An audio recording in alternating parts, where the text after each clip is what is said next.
ایک اور واقعہ میں یہاں سنانا چاہتا ہوں اپنے ناظرین کو، اور وہ خود ایک بہت بڑے پروفیسر ہیں، سعودی عرب کے بہت بڑے پروفیسر ہیں.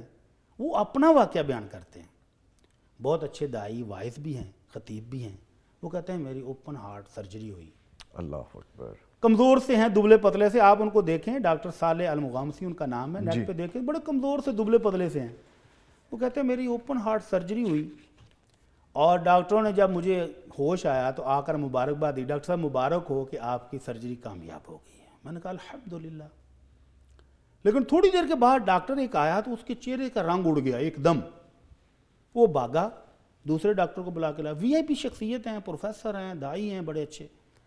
تو دیکھتے ہی دیکھتے کہتے ہیں میرے کمرے میں 14 ڈاکٹر اکٹھے ہو گئے فوری طور پہ، فوری، اور سب کے رنگ اڑے ہیں. میں نے پوچھا یار مجھے بھی کچھ بتاؤ کیا ہوا ہے. ابھی وہ ایل سی ڈیز اوپر لگی ہوئی تھی نا، ہارٹ بیٹ کی بھی اور وہ آکسیجن کی بھی، ساری پرومپٹ کر رہا تھا کہ کیا سچویشن. وہ کہتے ہیں جی وہ سچویشن دیکھنے کے بعد سارے پریشان تھے. ہوا کیا ہے یار بتاؤ تو صحیح. کہتے ہیں جی سرجری کامیاب تھی، لیکن سرجری کے بعد کچھ خون آپ کے دل کے اوپر جم گیا ہے. اللہ اکبر. اور ہمیں خدشہ ہے کہ ہمیں دوبارہ سرجری کرنی پڑے گی. اللہ. کہتے ہیں مجھے جرجری آئی زور سے. ظاہری بات ہے، کہ بالکل. کمزور سا میں ہوں، پہلے انہوں نے چیر پھاڑ سارے کر دیا، پہلے بچ گیا تھا، اب مجھے یقین ہو گیا کہ نہیں بچوں گا. تو میں نے کہا پھر آپ کہتے ہیں جی آپ جیسے آپ حکم کریں. میں نے کہا پھر آپ کرو، جب آپ سمجھتے ہو کہ سرجری کرنی تو کرو.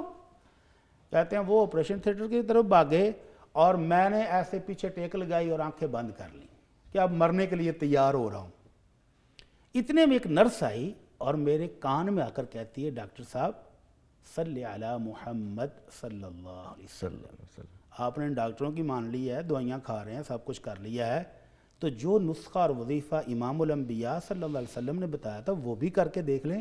تو کہتے ہیں مجھے فوراً حدیث یاد آ گئی کہ نبی کریم صلی اللہ علیہ وسلم کے پیارے صحابی ہے تو ابئی نے پوچھا تھا اللہ کے رسول میں دعائیں کرنے جب بیٹھتا ہوں تو دعا سے پہلے، دعا کے درمیان میں، آخر میں درود شریف کتنا پڑھوں؟ تو آپ نے فرمایا ابئی تمہاری مرضی ہے، جتنا مرضی پڑھ لو. کہنے لگے جی چوتھا حصہ کافی ہوگا. آپ نے فرمایا ان زدت فہو خیر لک، اگر چوتھے حصے سے بھی مقدار بڑھاؤ تو تمہارے لیے بہتر ہے. بہتر ہے. وہ کہنے لگے اللہ کے رسول 50-50 چلے گا. آپ نے فرمایا ان زدت فہو خیر لک، اور بڑھا دو اور مقدار، اللہ کی رحمتیں اور آئیں گی. بے شک. کہنے لگے اللہ کے رسول 2/3 درود شریف اور 1 حصہ دعائیں. تو آپ نے پھر فرما دیا ان زدت فہو خیر لک، اور بڑھا دو درود شریف اور بڑھا دو اور رحمتیں آئیں گی. تو بھائی پھر چپ کر گئے کہ اللہ کے رسول اب تو پھر درود شریف پڑھنا ہی باقی رہ گیا، مانگنے کی ضرورت کیا ہے. تو آپ نے فرمایا اگر ایسا ہو جائے کہ بندہ درود شریف ہی پڑھتا رہے، جیسے میں نے یہ 2 مثالیں دی، جی تو اللہ کے رسول کی گارنٹی ہے اذن تکفی ہمک ویغفر لک ذنبک، اللہ سارے گناہ بھی معاف کرتا ہے اور ہر قسم کی پریشانی اور دکھ بھی دور کر دیتا ہے. بڑی صاحب آپ نے جملہ کیا بولا، یہ غور طلب ہے. جی اللہ کے رسول کی گارنٹی ہے. گارنٹی دیکھیں سر اگر ان کی گارنٹی ہے تو پھر اور کیا چاہیے پیچھے. گارنٹی اس ہستی کی ہے کہ جو اوپر سے گارنٹی ملے بغیر گارنٹی دیتی بھی نہیں ہے. تو وہ ڈاکٹر صالح کہتے ہیں کہ جب نرس نے میرے کان میں آ کر یہ کہا کہ ڈاکٹر صاحب درود شریف پڑھیں، تو مجھے فوراً یہ حدیث یاد آ گئی کہ درود شریف پڑھنے سے اللہ ہر غم دکھ دور کر دیتا ہے. کہتے ہیں میں نے ویسے ہی آنکھیں بند کی ہوئی تھی تو درود شریف پڑھنا شروع کر دی، اللہم صلی علی محمد وعلی آل محمد. کہتے ہیں میں آنکھیں بند کیے پڑھتا جا رہا ہوں. ڈاکٹر جب تیاری کر کے واپس آئے تو ڈاکٹر کی چیخ نکلی. اس کی چیخ سے میری آنکھیں کھلی. میں نے کہا اب کیا ہوا ہے یار، تم ہر مرتبہ آتے ہو تو کوئی نہ کوئی نیا ہی شغل لگاتے ہو، اب کیا ہوا ہے؟ وہ پھر واپس بھاگ گیا. پھر وہ سارے سینئر ڈاکٹر کو بلا کر لایا. وہ سارے اب خوشی سے رو رہے ہیں. ڈاکٹر صاحب مبارک ہو. بھئی ہوا گیا ہے؟ کہتے ہیں نہیں ہمیں نے کچھ نہیں کیا، آپ بتائیں آپ نے کیا کیا ہے؟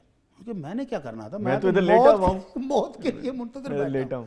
کہنے لگے نہیں جی وہ جتنا خون جمع ہوا تھا وہ سکرین صاف ہو گئی ہے، وہ نیچے آ گیا ہے آپ کے وہ پاکٹ کے اندر، تو وہ سارا صاف ہو گیا. آپ نے کیا کیا ہے؟ اللہ اکبر. تو پھر انہوں نے بتایا میں نے وہ کیا ہے جو آمنہ کے لال محمد الرسول اللہ صلی اللہ علیہ وسلم نے بتایا تھا اپنے صحابی ابئی کو کہ جو درود شریف پڑھتا رہے اللہ اس کے سارے غم دور کر دیتا ہے، ساری پریشانیاں دور کر دیتا ہے اور اس کے گناہ بھی معاف کر دیتا ہے. اللہ اکبر. اللہ اکبر. تو درود شریف پڑھنا ہے، ہم سب نے پڑھنا ہے انشاءاللہ، اور دل سے پڑھنا ہے. انشاءاللہ.